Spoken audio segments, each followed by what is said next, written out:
Hey everybody, welcome to my tutorial video for Empire's Age of Discovery. Now in this video I'm going to show you exactly how to play the game, but before I start with a full tutorial I want to let you know that there are a couple of variants available inside the rulebook, and some of those variants I think are fantastic to include when you're teaching people how to play the game for the very first time.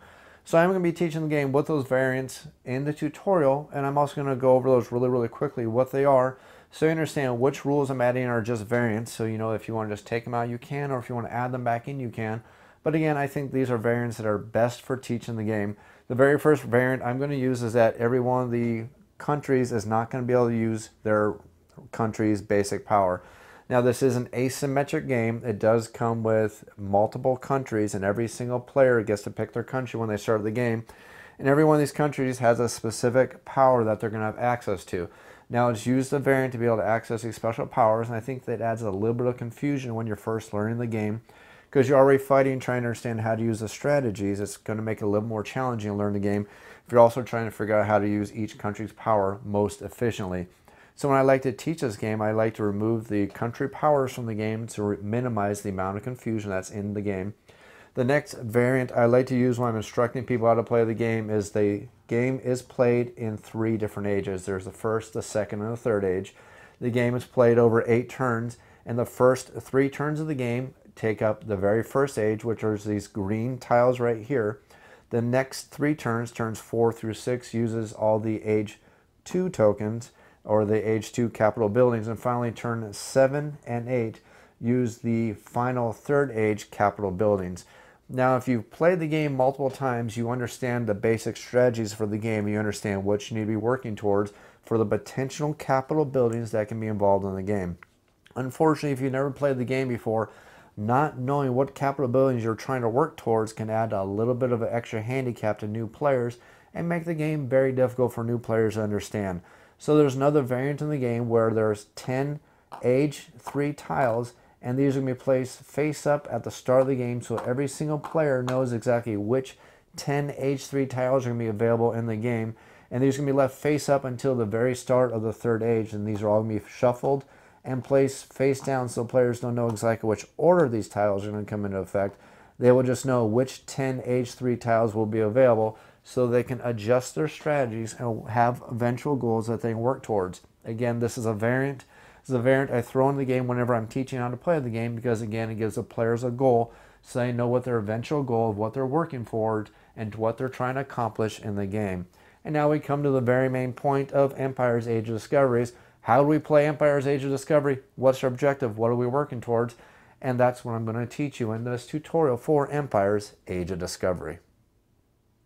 The interesting thing about Empire's Age of Discovery is that it's got multiple different scoring rounds, because players are going to score victory points at the end of every single age. And then at the end of the game, players are going to score victory points based on discoveries and just how many trade routes they managed to discover while they've been playing the game. At the end of every single age, the players are going to check for area majority in every single one of these regions. If players have enough workers in a specific region, that specific region is going to score, and whoever has the most is going to get 6 victory points, and whoever has the second most is going to get 2 victory points, and everybody else in that region, even if they just happen to have one person in the region, is going to get 0 victory points. Now there's workers in the game that are going to give you extra special abilities, such as the ability to get extra victory points, the ability to move extra workers onto the board, and do various different things to slightly modify the rules. But again, the basic idea is whoever has the most workers in a specific region, and there's multiple regions across the board, is going to get the most victory points at the end of every single age. Additionally, at the end of the game, players are going to score victory points for however many discoveries they managed to make while they're playing the game, and they're also going to get victory points for set collection based on however many trade routes they managed to discover while they've been playing the game. Whoever manages to get the most victory points at the end of the game is going to be the grand winner of Empire's Age of Discovery. To set up the game of Empire's Age of Discovery, there's a little bit of things you need to do before you can set up the game. The very first thing you do is you need to seed the board with all these discovery tokens. Now these discovery tokens are all going to be randomized, and there are more discovery tokens available than there are actually regions in the game. All these discovery tokens are going to be placed face down, shuffled up, and one is going to be placed in every single region of the game except for the Caribbean. And that is because at the start of the game, the Caribbean starts off as being discovered, but all these other different regions have not been discovered yet. And as a matter of fact, a player cannot move any of their workers from the merchant docks into any of these regions until they've been discovered. The only way to discover any of these regions is by doing a discovery with some of your workers, but I'll get into that in just a minute. I don't want to get ahead of myself. I just want to explain to you the difference here between a discovered land and an undiscovered land. Any region that currently has a discovery token in it is considered undiscovered, and every single region except for the Caribbean at the start of the game starts off as being undiscovered. Additionally, every single one of these regions starts with a certain kind of trade good that they will produce once somebody manages to get 3 workers into that location. Now 3 is kind of a magical number in this game. A lot of things are based on the number of 3, and you'll see that as I'm teaching how to play the game. But remember, for a lot of things, number 3 is magical. If you have 3 workers in a region, you're going to get the trade good from that area. If you have 3 workers in a region, that region is going to score. 3 is used a lot in the game, and it's kind of a nice mental reminder to remind you how to play the game, which is really nice because this game is actually not that hard to understand how to play once you've played it and see exactly how the mechanics work for the game. Anyways, after all these tokens have been placed in every single region on the board with their matching trade good that's available for them, next thing you do is you need to set up the colonist dock based on the amount of players. Now the Kickstarter version comes with a very nice overlay that you can place just on top, because this does change based on the amount of players you have in the game. But if the standard edition of the game doesn't come with it, and I don't believe it does, you're basically going to have an amount of spots open on the colonist dock based on the amount of players times 2 minus 1. So in a 4-player game, times 2 is 8, minus 1 is 7. You're going to notice that there's only 7 spots on the colonist dock. And the board actually marks this for you in case you forget. A 2-player game has 3 spots. A 4-player game has 7 spots. And finally, a 6-player game is going to use every single spot on the colonist dock. Again, the Kickstarter version comes with these nice little overlays that we can just throw on top, so we don't need to worry about that. But if you don't have this, or these don't come with your version of the game, simply just know the math is double the amount of players and subtract 1 to know how many spots are going to be available on the colonist dock. Next thing you need to do is you need to put 1 merchant ship in the merchant shipping area of the board right here. And then you need to randomize the player order, and there's a couple different ways you can do it. The easiest way I do it is I just start dropping down one at a time. And that's how I figure out exactly what the player order is going to be for the players. And now the player order starts off in this order, and player order is used to break some ties in some of the rules of the game. And you can also adjust player order, so basically just simply take a colonist for every single player, put it on the board in the area for the player order, and that's going to be the starting player order for the game. Additionally, you need to take 1 ship and put it on the very first turn for the turn track. Every player then needs to put a worker on the 0 spot for the score track. And then afterwards, now that you've got your player order, you need to figure out exactly how much money every single player gets to start the game with. And again, this is going to be based on player order. The very first player in player order gets to start with $10. And that's represented by gold represents 5. And then the silver represents 1. So pieces of 8 and doubloons. So the very first player in player order gets to start with $10, or 10 doubloons, however you want to say it. Number 2 player starts with 11. Number 3 starts with 12. Number 4 starts with 13, and going all up. It's basically the first player starts with 10, and then every player beyond that gets 1 additional money or 1 additional doubloon greater than the player prior to them in player order. So in this example, green gets to start with 10. Yellow gets to start with 11. Blue gets to start with $12, and then finally the red player gets to start with $13. After you've done that, you need to shuffle up all the Age 1 Capitol buildings, all the Age 2 Capitol buildings, and all the Age 3 Capitol buildings. After you shuffle them all up, you're going to place 5 Age 1 Capitol buildings on the starting track to start the board. You're now ready to start playing the game. As I said earlier, Empire's Age of Discovery is full of variants. Now I'm showing you how to play the very basic game, and what I'm not taking time to show you in this video is that on the other side of this board there is actually a completely different map that you can play for the game, which is the Empire's Age of Discovery World variant, which plays fairly similarly to the base game, but I don't want to confuse things by showing you how to play the other side. Now the main game does have a couple differences between it and the World variant. So I just want to cover those very quickly. The very first one is when you're playing the basic game, you do use what's called the Discovery deck. Now this Discovery deck is not used at all when you're playing the World variant on the back of the board. And it does actually change the gameplay for the game quite a bit because it changes the very basic strategy of the game. Again, I don't want to confuse anything by getting into that. Also, I want to let you know that the standard variant uses a certain amount of trade goods, while the world variant on the back uses different trade goods, and it has different varieties, different amounts of these trade goods, and again, it also changes up the basic strategy of the game. What I just want to impress upon you is that there are a couple different differences. It is a double-sided board, and the back side has most of the same rules, but adds two very important changes. The very big one is the difference that you don't use the discovery deck at all on the world variant, and that the game has different trade goods available for it. So, back on topic for the basic game. After all the players have all their playing pieces and the board is set up and everything's been shuffled, the only thing left to do is to shuffle the discovery deck and put that off to the side. This will be used only once every single one of the regions on the board have been discovered. Until that happens, you're not allowed to access the discovery deck at all. Basically, what the discovery deck does is allows the players to still use the discovery section of the board and still discover the rest of the world, which is worth victory points. But just know that you can't access the discovery deck until, again, all these other regions that have discovery tokens on them have all been discovered. Additionally, you also need to make sure that you're putting the starting trade goods on the board when you start the game. And these are going to be drawn randomly from the bag that comes with the game. Basically, after you seed the board with all the preset trade goods, you can put all the remaining trade goods in the bag. And then you're randomly just going to draw 4 trade goods out of the bag to start the seed of the game. And you're also, again, going to have 5 of these capital buildings available at the start of the game. That's the complete setup for the game. And now we need to start showing you how to play Empire's Age of Discovery. Now, the basic flow of the game is broken down in 8 turns, and the first 3 turns represent the first age. The second set of 3 turns, turns 4 through 6, represent the second age, and finally turns 7 and 8 represent the third age of the game. Now, every one of these turns is going to be broken down into various phases, and I got this little card right here displayed so you can follow along so you can understand basically how the game works. Basically, players are going to be interacting with all the regions by placing all the workers in the event boxes. After players have placed all their workers in the event boxes, we're going to resolve every one of these event boxes in order.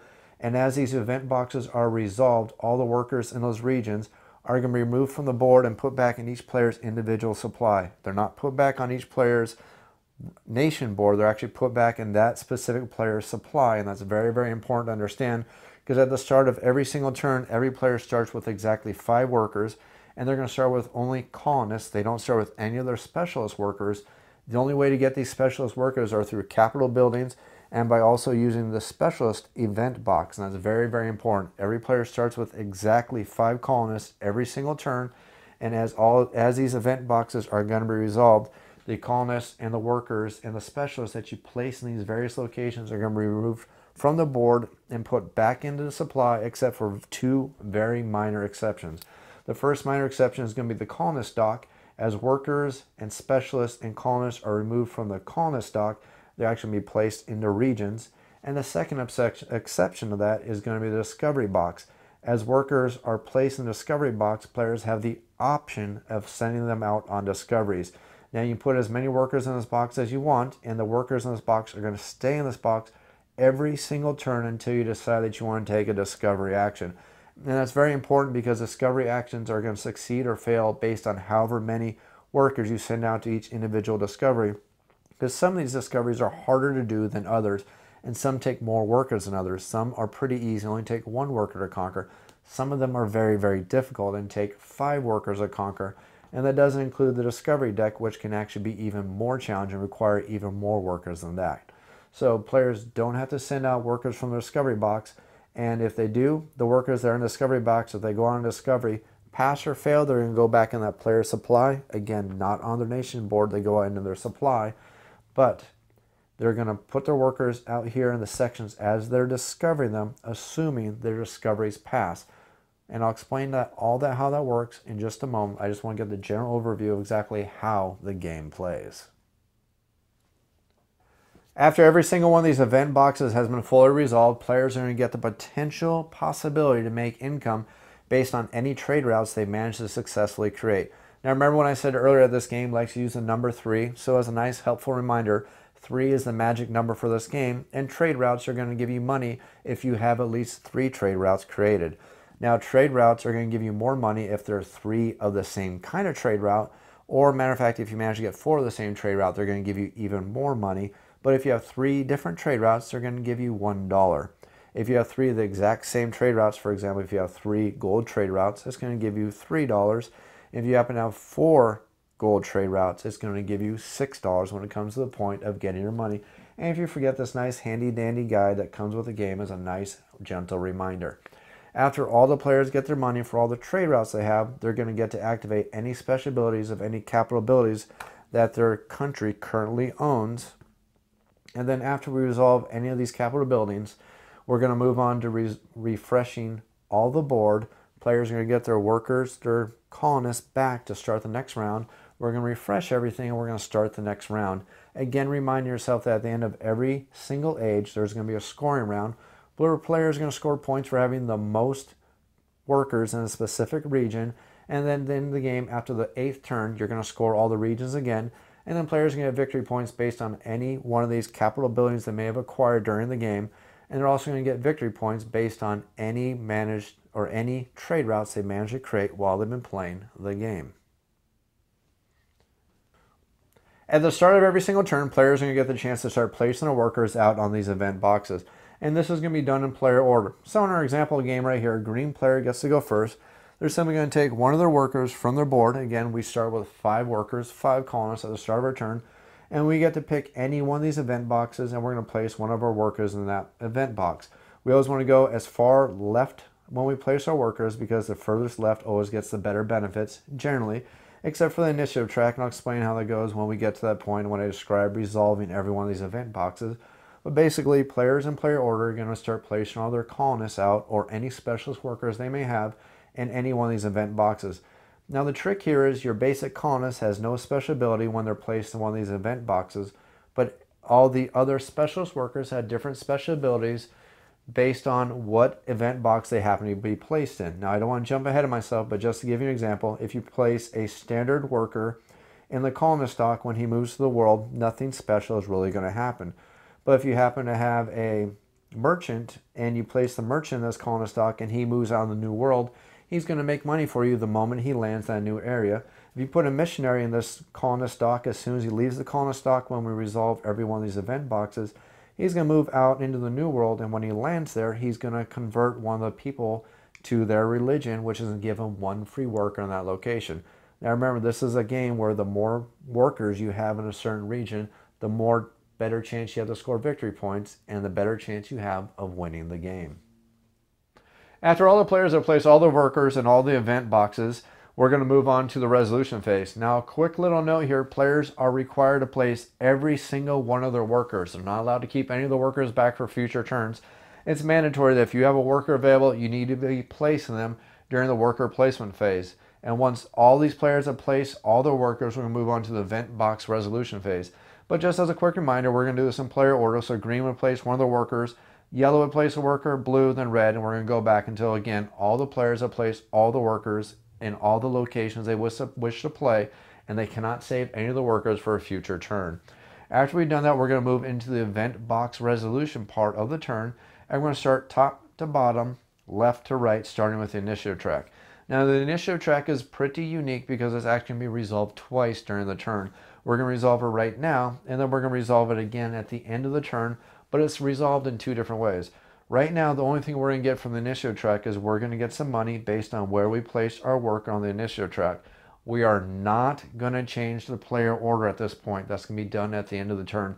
That is very, very important because player order does break ties in some of these event boxes, so do not change the player order at this point. We're only going to be getting money if we manage to place workers in this track. Any players who do not place any workers here are not going to get any money from the initiative track. Only the player who placed one of their workers on the initiative track. And as a further point, each player is only allowed to place 1 worker on the initiative track. So yellow, for example, couldn't place multiple workers on the initiative track to get more money. They're only allowed to place 1 worker there, and when you place, you have to take the far left open space. We can't be smart and try to take the 6 money spot. We basically place as far left as we can, and we're going to go and get that money. So in this example, yellow is going to go ahead and get 1 doubloon, and then the red player is going to get 2 doubloons. And then we're done resolving the initiative track for now. But remember, we're going to come back to this at the end of the turn, and we're actually going to use this to change the player order. Next thing we're going to do is we're going to activate the colonist dock event box. Now the colonist dock is going to be resolved from left to right, top to bottom, just like all the boxes here. And what's going to happen is each player in turn is going to take one of their workers from this box and they're going to move them out into the new world. The trick here is that when we're using the colonist dock, we can only move workers into regions that have been discovered. Now remember, the difference between discovered and undiscovered is any region that currently has a discovery token in it is not discovered. Any region that's been discovered and no longer has a discovery token in it is free to get a worker moved into it. And we're simply, in player order, going to pick a region and move one of our workers down to that region. Now, some workers, if they're placed in the colonist dock, when they move into the new world, they're going to give you special powers. For example, if you happen to have a merchant and you move that merchant down into a region, that merchant is going to allow that player to immediately take 5 doubloons. And those doubloons are going to be able to be spent this turn, so that money is immediately available when we go to the Capitol Buildings event box. The next kind of worker we're going to have is we're going to have missionaries. Now the nice thing about a missionary is when a missionary moves onto the board, they're going to convert some of the local populace to their religion. And the owner of that missionary, when they move into that region, is going to take one of their colonists from their supply, not from their player board, from their supply, and they're going to add them into that same region with that colonist. And now in this example, we're going to see that blue is currently outnumbering the red player. So this was a scoring round and we had enough workers in this region. Remember, we need to have at least 3 for a region to score. But if we had at least 3, this player would be currently getting the most amount of points from being in that region. Anyways, we're going to continue to place our workers out onto the board. And if we have any workers that are going to enter a region and we happen to get 3 workers into a region, the first player to get 3 workers in that region immediately gets to claim the trade route from that region. They're simply going to pick up that trade route and place that trade route on their board, and that's going to start working towards getting the money when we come to the point where we're resolving the trade routes. Now the important thing to realize here is that when we take that trade route, we're not going to replace that trade route. That trade route has been permanently locked in by, in this example, the French player, and they own this sugar trade route. Now we can get further trade routes by using this event box, but just know that the first person to get 3 workers into a region is the one who gets to claim whatever that is, and they own that specific trade route. I'm going to explain the trade routes in a little bit when I get to the trade goods section, but I just want to make that important distinction. Anyways, players are going to continue to place their workers out into regions until all the workers have been taken out of the colonist dock and we have fully resolved all of the workers. After the colonist dock, it's now time to remove the trade goods event box, and in player order, players get to pick one of the trade goods that they want. And again, once one of these workers is resolved, this worker is removed from the trade goods and they don't go back to the player board.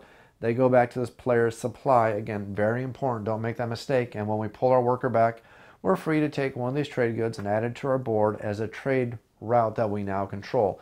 Remember, as soon as we have 3 trade routes, we're going to start getting money. And if we have 3 of the exact same trade routes, we're going to get even more money. And if we get 4 of the same trade routes, we're going to get even more money beyond that. So in player order, we're simply going to take our workers, put them back in our supply, and we're going to go ahead and claim one of the remaining available trade routes in player order, and then we're done resolving the trade goods section. Now there's a very important thing to understand about these trade goods. Every one of these trade goods has a number on it, and this is very important to understand for the strategy of Empire's Age of Discovery. The number on every one of these trade routes represent the total amount of these trade routes that exist in the game. So for example, cattle has a number 3 on it, fish has a number 3 on it, fur has a number 4 on it, and tobacco has a number 5 on it. That means there are 5 of these tokens between this bag and available in the game. There happen to be only 3 tokens total in the game. There's only 4 fur tokens, and there's only 3 cattle tokens in the game. So this is very important when you're trying to figure out your strategies, because you're trying to figure out the chances of more of these trade routes coming out of the bag, and also trying to figure out if it's even possible to get 4 total trade routes. You see that there's only 3 cattle in the game, so you know it's impossible to get 4 cattle trade routes. Ignoring the merchant shipping, I'll get to that in a second, but you know there's only 3 cattle, so the max any player could ever get is 3 of these cattle. There's only 3 fish, so the max amount of trade fish routes that a player can get is 3. There's 5 tobacco, 3 cocoa, 6 silver, and you got the point. But that's basically the maximum amount of these tokens that is completely available in this game. So any trade route goods that are not taken or claimed by any players are going to be left on the board for now, but they're actually going to go away. And again, I'll explain that when we get to that point. The next events box we get is the merchant shipping event box, and the merchant shipping is players basically vying to control these merchant ships. Now these merchant ships are wild cards when it comes to making sets of these trade routes, and these ships can actually represent any single one of these trade routes available in the game. So for example, this ship could be tobacco, this ship could be rice, it could be gold, it could be cocoa, it could be silver. And matter of fact, that the blue player manages to get this ship, they've actually managed to complete a complete section of trade goods. And since they'd all be the same trade good, because this is a wild card, it can be any trade good we want when we need to start cashing our trade routes. That'd be a total of $3 for this player if they happen to have this ship. And the way we're going to resolve the merchant shipping is we're going to add up the total amount of workers each player has in that event box. Whoever has the most workers is going to gain this ship. The trick here is certain specialists are worth more than one worker. For example, your typical colonist is only worth one worker apiece in this box. So in this example, the green player only has 2 workers on the merchant shipping. Then when you have captains, captains happen to be worth 2 workers in this event box specifically. So this player effectively has 2 workers. So if the event box currently looked like this, we would know that the yellow player would end up getting the ship because they outnumber the green player, because this captain is worth 2, this colonist is worth 1, 2 beats 1, they would get the ship. But in this example, 2 colonists is equal to 2 captains. We'd have a perfect match, and the winner, the tiebreaker, is based on player order. Remember, we didn't change player order earlier, so that's another reason why that's very important. So if we had this example, yellow has effectively 2 workers because the captain is worth 2. Green has 2 colonists, which is worth 2. Green is higher in the player order. They'd win the tie. They would get the ship. But if we happen to have the yellow player happens to be in this area, who happens to have a merchant is worth 2. A colonist is worth 1. 2 plus 1 is 3. 3 beats 2 and also beats 2. The red player is going to go ahead and get this ship and add that ship to their board, working towards their trade routes. And again, as these sections of the box are resolved, players are going to remove their workers and put their workers back in their supply, not back on the board. Again, all these workers always go back into a player supply. That's a very important distinction to make. Make sure you don't make that mistake. Once this event box is resolved, pull all these workers off the board. Even if you didn't win the ship, you still lose out on those workers for this turn. The next events box we have is the capital buildings box. This is going to be resolved in player order depending on how they place their workers on this section. And only players who put workers in this section are going to be able to purchase some of these capital buildings. Now, I didn't mention this before, but it's not mandatory that you take advantage of an event box. For example, the yellow player decided that they wanted to keep their money and not purchase any of these capital buildings. They can just pull the worker off, put it back in the supply, and not purchase any of these capital buildings. And that goes for any one of these sections. If a player doesn't want to, they can simply pull their worker off, put it back in their supply, and not take advantage of that event box. But when it comes to capital buildings, players are going to get the chance to purchase one of these capital buildings, add it to their nation, which is going to give them powers for the rest of the game. And this is going to be a cost based on what current age we're currently in. And there's a nice reminder on the board in case you forget. All age 1 capital buildings cost $10. All age 2 capital buildings cost $14. And all age 3 capital buildings cost $20 a piece. Now, in player order, players are going to spend the money, and that money is going to go back to the supply.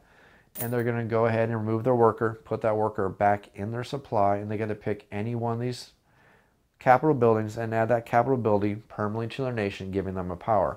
Now the trick here though is if that a player happens to have a builder, the cost of that age is going to be 5 less than whatever the cost may be. So all age 1, if you use a builder, is going to cost you 5, age 2 is going to cost you 9, and age 3 is going to cost you 15. Again, you use your worker, put that worker back in your supply, and then you get to spend the money to pick any one of the remaining ones that happen to be left over. So the blue player only needs to spend 5 to purchase this one age 1 capital building, and then they're going to get this special ability for the rest of the game. Now there's a couple of different caveats to capital buildings. There's actually 4 different kinds of capital buildings. There's a capital building that has an infinity sign, which is going to give you permanent power for the rest of the game. There's a capital building which will be a lightning bolt, which gives you a one-time effect, and you take that effect immediately when you purchase that capital building. And then there's going to be a capital building that has a 1x next to it, which means that capital building will be used one time during the game. You can either use it immediately when you buy it, or you can use it during the 4th phase, which is the capital building event resolution phase. So if you have a 1x, you can only use it when you purchase it or during phase 4. Otherwise, it stays on your board. And again, a lightning bolt is used immediately. And this infinity symbol is used for the rest of the game anytime you get to the 4th phase. The final kind of capital buildings you may find, and this is from the Builders expansion. If you've never played the Builders expansion, you're not going to be familiar with this, but it's called Spoils of War. Now, Spoils of War, when you purchase these kind of capital buildings called Spoils of War, they're actually free to purchase. They don't give you a cost, and when you purchase these Spoils of Wars, you get that benefit immediately for your nation. Now, there is one misprint in this game, and I believe it's going to be fixed with all the second printing and beyond, but if you got the first printing of the game, there is one mistake in the Spoils of War. In the first age, it's called, that gives you money immediately. What it does, it has the infinity symbol. Well, that's actually wrong. Spoil Wars give you an immediate benefit, so that's actually a typo on the game board. Anyways, if you take the Spoils of War, it would not cost you anything because it's a spoils type of capital building, and you're going to get whatever benefit it gives you. In this example, let's just say that blue happened to be in the third space, and we happen to have these remaining capital buildings after the other two players took their capital buildings. Blue can simply take the Spoils of War reward. It would not cost them anything, and they would get the benefit immediately, which happens to be, in this case, 5 gold to add to their nation. And just like normal, any workers are removed and placed back in your supply. That's how the capital buildings are resolved. Again, there's 4 different kinds of capital buildings for the game, and players have to pay a cost unless they happen to be a Spoils of War. If there are Spoils of War, they cost that nation nothing to take that capital building. The next event box we have is the Discovery box, and this is where players, if they want to, can go out there and discover any of these areas that still have Discovery tokens on them, which will open those areas up for future colonists to move into those regions. And the way this is basically going to work is a player is going to decide how many workers they want to send, and then they're going to pick a region that they're going to send those workers to. Now, the reason why we're going to decide in advance which section we're going to send them to is each one of these discoveries has a certain amount of defense that's defending that area, and it's going to make it more challenging for that player to try to take over that area. Every one of these discovery tokens has an amount of defense that's protecting that area. It has an amount of victory points it's going to give you at the end of the game only. You're only going to score these once at the end of the game. It's also going to list how much money it's going to give you automatically if you succeed in conquering it. It's also going to list how much extra money you're going to get if you happen to send a soldier along with your exploration crew in an attempt to try to take over this discovery. So, if our player, the blue player, decided on their turn they wanted to resolve the discovery box and go ahead and discover one of these regions, they decide how many workers they're going to send out there and do it. So let's say we decide to go ahead and we're going to discover New England.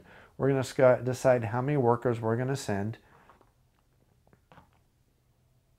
And every single one of these workers is worth exactly 1 worker, except for the captain, who is worth 2, and the soldier, who's going to have a special ability if you send a soldier out there to try to take over one of these regions. So in this example, I've sent out 1 colonist who's worth 1, 1 soldier who's worth 1, and I've also sent out a captain who's worth 2. So that's a total of 4 strength going against one of these discovery tokens. If I decide that I'm going to go after this discovery token, I'm going to compare my strength to the strength defending this discovery token. In this example, this discovery token has a strength of 4. 4 is enough to defeat this area. Blue would get this discovery token, and they're going to get a certain amount of money immediately. So since I sent 1 soldier, I'm going to get 1 soldier times 5. So I'm going to get 5 gold. If I had to send 2 soldiers, it would be 2 times 5 for a total of 10. Plus, I'm going to get the basic amount of gold that everybody gets, whether they send soldiers or not. So in this example, since I sent 1 soldier, I would get 4 doubloons for conquering the discovery section. And then at the end of the game, I'm going to get 6 victory points. I'd simply take this discovery token, place it on my board. I know I have that for victory points at the end of the game. But let's say, for example, I decided that I was going to go against this nation or this area and try to discover this land. This area has an amount of strength protected as a strength of 5. Again, my attack strength is 2 plus 1 plus 1 is a total of 4. 4 is not enough to discover this area, so all my workers I sent to discover this land would all be defeated. They would all go back to my supply, and then this discovery token would be placed face down again back in that section. Now there's a couple different variants in the game. One of the variants says that when you flip over discovery token, again these are flipped over for all the players to see, so they know exactly what kind of strength is protecting that area. If you fail to conquer that area, that discovery token is going to be removed, and you're going to replace it with another random discovery token. That's a variant in the game that you can play with. But the basic rules say that if you fail to conquer that area, you're simply going to flip that tile back over, and any workers you sent are going to be defeated and sent back into your supply. Now, if you had sent enough workers, in this example, let's say I sent 5 total strength to go out here and conquer this area. I have my missionary, which is worth 1 worker. I have my colonist, which is worth 1 worker. I have my captain, who's worth 2, and my soldier is worth 1, for a total of 5. 5 is enough to conquer this region, so all these workers would have succeeded in conquering this. I'm going to gain this discovery token. It's going to be worth victory points at the end of the game. And then the only person who's going to survive the fight is 1 colonist. If I had sent all these people out here and none of them happened to be a colonist, I would just simply take a colonist from my supply, add them into the region, and all these workers go to my supply. Again, workers who have performed an action go to your supply, not back to your nation board. The important thing to understand here is, though, no matter how many workers I send to go out here and discover this region, the only one who's going to survive is 1 colonist. So after I send out all my workers for this region, everybody but 1 colonist is going to be put back in my supply, and the 1 colonist is going to move into this area. Now, at a future date, if I manage to get 3 workers, or if anybody manages to get 3 workers, the first person to get 3 workers right here would be able to claim that fur trade route. That's it for the discovery section. We now get to move to the specialist event box section. Now, the specialist event box is the only way, besides some of these capital buildings, for players to get specialist workers for future turns. And we're basically going to resolve these from left to right. So the blue player would take this worker that they had in this missionary section, put that worker back in their supply, and then from their supply they would take that kind of specialist and add it to their nation board for the next turn only. Again, this player, the red player, would take this worker, put them back in their supply, and they would get 1 merchant. That merchant would come from their supply and go onto their nation board for the next turn. Yellow player would do the same. They'd get 1 soldier. Again, that soldier comes from their supply onto their nation board. And then blue would get a captain and also get a builder. These would be moved back into their supply, and we would pick a captain and we pick a builder. Both those would go onto our nation boards for the next turn. Now, each one of these specialist sections can only handle 1 worker, so it is first come, first serve, but there is this last section right here that if somebody happened to put 1 of their workers in this section right here, they could spend $5 and they get to pick any 1 worker they like. But again, you're only limited to 1 worker to that box. Every single one of these boxes is first come, first serve. Once somebody gets a worker on that box, they pretty much own that box until this section is all cleared out during the event box resolution phase. The next event box is the warfare box, and what's going to happen here is if a player decides to do warfare, they're going to either spend $0 and $10, and the difference here is pretty darn important. If they decide to spend $0, they're going to pick 1 region where they currently have at least 1 soldier, and they're going to use that soldier to defeat another player, and they need to pick that player color in advance. So for example, if I have a soldier over here in this section, I need to decide I'm attacking blue or I'm attacking red. Or if I'm in this region right here, I have no choice. I have to attack the yellow player. So if I decide that I'm going to go ahead and do a battle, I pick 1 region. And let's say I pick this region, and I'm going to go ahead and defeat this player, sending that worker back to their supply. Now, they've already got the money from sending this worker here, so they're not going to lose the money they got from putting that merchant there. So me killing that merchant doesn't really do anything. And if I happen to kill this missionary here, they're not going to lose their extra worker from that missionary either. Once workers come into the regions, they effectively have lost their powers and they just all become workers. So don't ever think that you're going to get an extra benefit from killing somebody else's worker. But it does help you gain dominance in the regions, because remember, whoever has the most workers is the one who's going to get the most amount of victory points from that region. Now, the other option I can do, if I am the green player and I decide to spend a worker there and I spend $10 and declare war, I get to declare war across the entire board versus 1 opponent. And I'm not going to have a good example here, but if I had green guys all over the board and yellow had guys all over the board, I would go to war with them in every single region where each one of us has at least 1 soldier. And the way that's going to work is basically it's all going to be simultaneous.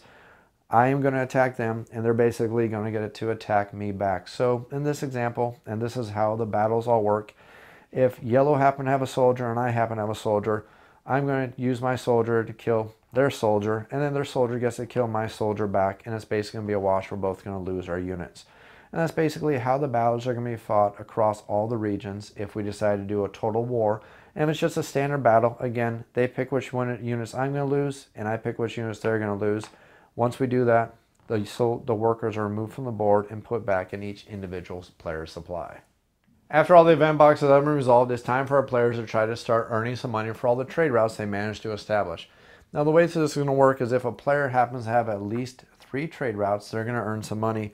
And if they happen to have 4 trade routes, they're going to earn even more money beyond that. Now the amount of money players are going to earn is going to be based on exactly which kind of trade route variety they do or do not happen to have. And the way this is going to work is if a player has 3 trade routes but they're not the exact same trade route, they're going to simply earn 1 doubloon. If a player happens to have 3 trade routes but they happen to be the 3 exact same trade routes, they're going to earn 3 doubloons. And if a player happens to own 4 trade routes and they happen to be the same trade route, and remember the wild card that the ship can be, they're going to go ahead and they're going to earn 6 doubloons for their trade routes. And of course, players are free to shuffle their trade routes around to try to get them to be the most efficient payout they can be.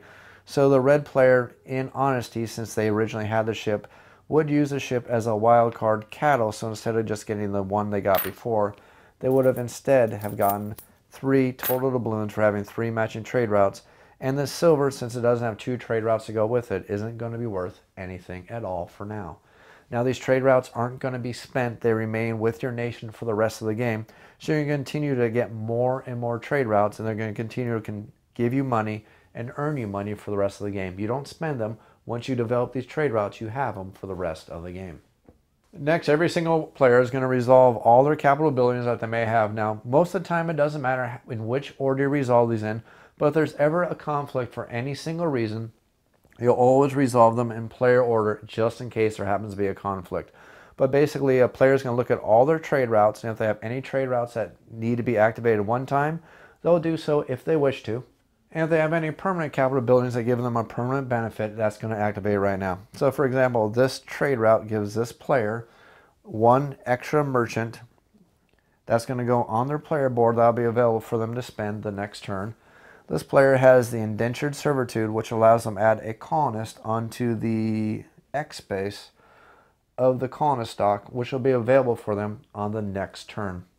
Again, all players are going to go through all their capital buildings, resolve all the permanent ones. Any that have the 1X, they have the option of resolving them if they want, and any of them that have the lightning bolt aren't going to be any use because they are already spent when they were purchased. But one important point, when you use these capital buildings, even if they're ones that are spent, make sure you don't discard them, because there are some capital buildings in the third age which give you extra victory points based on the total amount of capital abilities you manage to accrue over the entire game. So don't discard them. If they're ones that are spent, when they're spent, just flip them over and keep them on your nation board for the end of the game. Now it's time for the players to refresh the board and try to get ready for the next turn. Now there's 2 different ways to refresh the board. If it's just a standard turn, we're going to refresh the board one way. But if it happens to be the end of an age, we're going to refresh the board and score some extra victory points on top of that, which makes things work out just a little bit differently. So just to make things simple, we'll pretend we're refreshing the board for just a standard turn right now. Then after that, I'll go back and show you what's going to be different when we score a turn or when we refresh the board for the end of an age. So to refresh the board, the very first thing we need to do is we need to resolve the trade goods event box. Now, any trade goods that were not taken by a player on the prior turn is removed from the game. It's not put back in the bag, it's actively removed from the game. So it is part of the strategy to be constantly monitoring which one of these resources, these trade routes, are permanently being removed from the game, because they can affect your strategies, knowing that, for example, there's only 3 cattle in the entire game, and if one gets removed, you know it's going to be pretty darn hard for you to get a full set of 3 cattle. After you've removed any remaining trade goods, you're simply going to draw 4 brand new trade goods from the bag. And it doesn't matter in what order you place them on the board. It really doesn't matter at all. But you're simply going to place them on the board, and that completes the trade goods event part of the refresh. Next thing we're going to do is we're going to refresh all the capital buildings. We're going to draw a new set of capital buildings just to refill the slots that were empty from the players on the prior turn. And we're going to draw from the age we currently happen to be in, and we're going to fill back up to a total of 5 capital buildings. The next thing that's going to happen is if the merchant ship was taken by a player, you're going to replace that merchant ship slot with a new merchant ship for the following turn. If nobody took the merchant ship on the prior turn, we're not going to add another merchant ship. Again, the maximum amount of merchant ships that can ever be in this event box is 1. If there's none, you're going to refill it. There's already 1 there. You're just going to ignore it and move on to the next part of the phase. Next, every single player is going to get 5 brand new colonists to put on their nation board. And remember, these are going to be colonists only, not specialists. And every player is going to take these 5 colonists from their supply. And if you have any specialists from either from capital buildings, or if you happen to have any specialists from using this event box on the prior turn, those are going to be added in with your colonists you're gaining. Every single player is going to get 5 new colonists from your supply, and this is going to go for every single player. And again, if you use any special abilities such as capital buildings or this event box, that player may end up having more workers than any of the other players just from the play they did on the prior turn. Now at this point, if we happen to be at the end of a phase, we would do new world scoring, but since we're not at the end of a current age, we're going to skip that for a second. I'll come back to it in the end of this, but I just want to show you basically how the phase works. Again, this was the end of an age. We do a new world scoring here, but since we're not, we're going to bypass that, and we're going to move on to adjusting the player order based on the initiative track. Remember earlier, we only took money. Now we're going to actually adjust the player order. So we're going to adjust the player order of the players in respect to each other based on the change of the event track. So we're going to see that yellow is going to be the new player number 1, red is going to be the new player number 2, and green and blue are going to stay in the same order respectively to each other. And we're going to adjust the player order, and then this is now when we're going to remove these workers from the board, putting them back in each respective owner's supply, again, not on their nation board, back in their supply. And then finally, it's now time to advance the turn order. That's going to be the end of the turn. We're now going to move on to turn 2, and all the players are going to do the exact same thing all over again. They're going to place all the workers out onto these event boxes. We're going to resolve all the event boxes. We're going to go ahead and gain our income, and we'll get the benefits of our capital buildings, and then we'll reset the board, and we'll keep doing that throughout all the 8 turns. The only minor difference for the 5th phase of the turn is if you happen to be at the end of one of the current ages. If you happen to be at the end of one of the current ages, when it comes to the point where we're going to refill the capital buildings, we're actually going to remove any capital buildings that happen to be in play. They're going to be removed from the board, and they're actually going to be removed from play. And that's a very important thing to understand, because there's more capital buildings than you can possibly go through in this game. And that adds to the variety in ensuring that not all capital buildings are going to be involved in every single game. After we remove all the prior ages capital buildings, we're simply going to refill the capital buildings with the new ages capital buildings. And again, we're only going to do this at the end of every single age, so at the end of turn 3 and at the end of turn 6 was the only time we're going to do that. The other thing we're going to do is we're going to do the new world scoring again at the end of every single age. And now the way this works is you're going to figure out if there's any regions that happen to have 3 workers of a specific player's color in that specific region. For example, this region right now only has 1 worker in it, so this region will not score. This region happens to have 2 workers, but they're from 2 different players, so it's not going to score.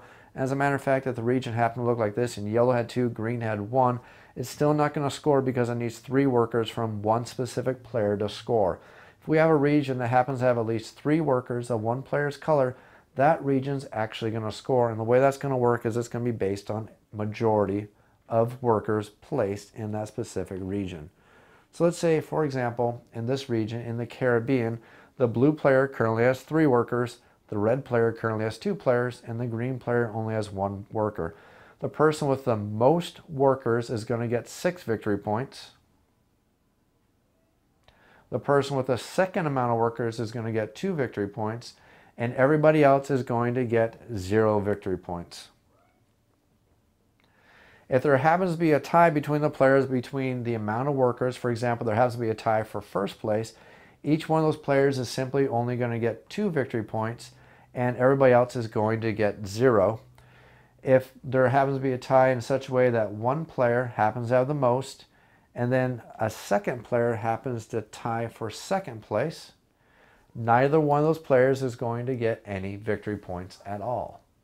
And that sounds cruel and it's very, very important though, but if that's just how it happens to work out, then that means that these players are not going to get any victory points at all. So you want to watch how you're doing this area majority and making sure you have the most workers in a region, so you happen to be scoring the most victory points. In this example, red would get 6, blue would get 2, green would get 0, and yellow also would get 0.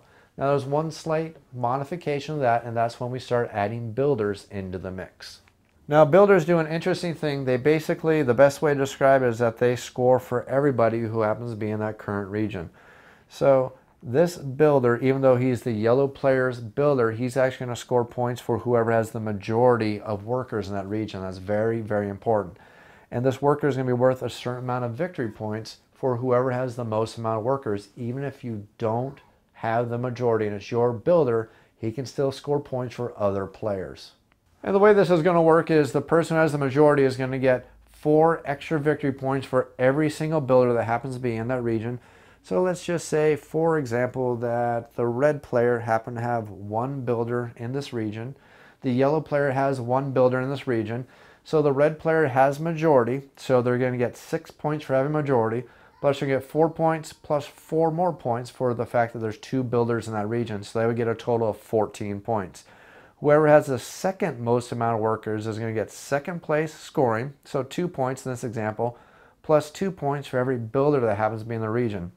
So the blue player, even though they have 0 builders in this region, they're going to get 2 points for having second place majority, plus 2 points for a builder, plus another 2 points for a builder, for a total of 6 points. Red would be sitting pretty high with 14, blue would get 6, green would get 0, and yellow, even though they happen to have a builder in this region, would get 0 victory points. The game is going to continue to be played over 8 turns, and again, at the end of every single age, we're going to score for the majority in every single region. At the end of the 8th turn, we're going to do 1 more majority scoring, then all the players are going to earn victory points for all their discoveries they managed to make. They're going to earn victory points for any capital buildings that they may have that may score them victory points. And then they're going to earn victory points based on how much money they're making off of every single one of their trade routes that they happen to have. So in this example, this player would get 3 victory points for this route. They gave them 3. If this player happened to have a ship, they would get 6 victory points for this route. That gives them 6 victory or 6 gold. This player had this route, they would get 3 victory points. And it's going to be the total of all your routes you happen to have. So the yellow player happened to be sitting pretty darn pretty with their trade routes looking something like this. They would get 6 victory points, plus 3 victory points, plus 1 victory point, for a total of 10 victory points at the end of the game, just for all the trade routes they have. Plus any capital buildings they may have, plus the victory points they get for any discoveries they've managed to make throughout the turn. Players are going to add up all their victory points, and that's going to be the final winner of the game. There's just one minor thing I glazed over a little while ago. I just want to go over it very, very quickly, and that's going to be the Discovery deck. There's 16 cards in the Discovery deck, and it cannot be accessed until every single one of these regions have been completely discovered by one of the players. Once all these regions have happened to be fully discovered, players can start using the Discovery event box to start using that to discover some of these discovery cards, which are laid out exactly like these discovery tiles, but they can be a little bit more challenging. But they all have their defenders, their victory points, the amount of money you're going to get, and the amount of possible money you also get if you happen to send a soldier out to get these discoveries. Again, these are going to be scored at the end of the game, just like the discovery tiles. The trick is you just cannot start using this discovery deck at all until every single one of these regions across the game board has been completely discovered. If after all this you happen to have any ties, there are a couple of tiebreakers in the game. The first tiebreaker is for the player who has the most in-game colony victory points. After that, it's going to be the person with the most amount of money. And finally, if it comes down to it, it'll be the person who has the most amount of trade goods total. There's also a couple different variants. I didn't want to throw any of them in the tutorial, but they can definitely change things up and change the gameplay and increase or reduce the variety or the randomness of the game.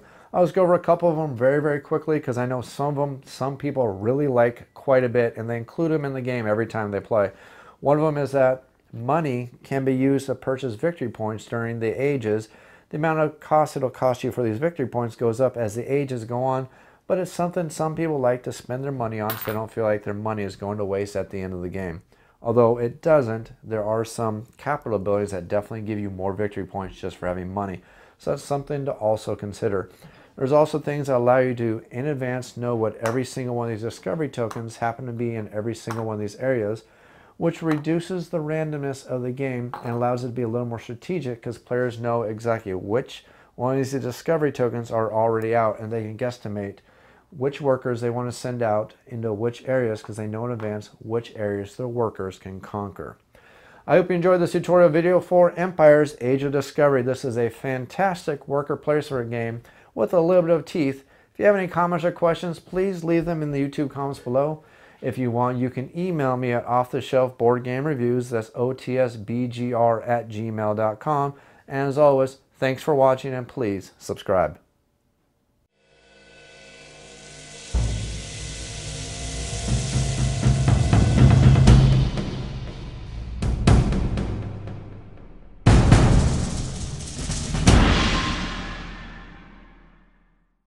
I hope you enjoyed this tutorial video for Empire's Age of Discovery. This is a fantastic worker placement game with a little bit of teeth. If you have any comments or questions, please leave them in the YouTube comments below. If you want, you can email me at offtheshelfboardgamereviews, that's otsbgr@gmail.com. And as always, thanks for watching and please subscribe. Bye. Can I say bye at least? Yeah, come say goodbye. You're in underwear.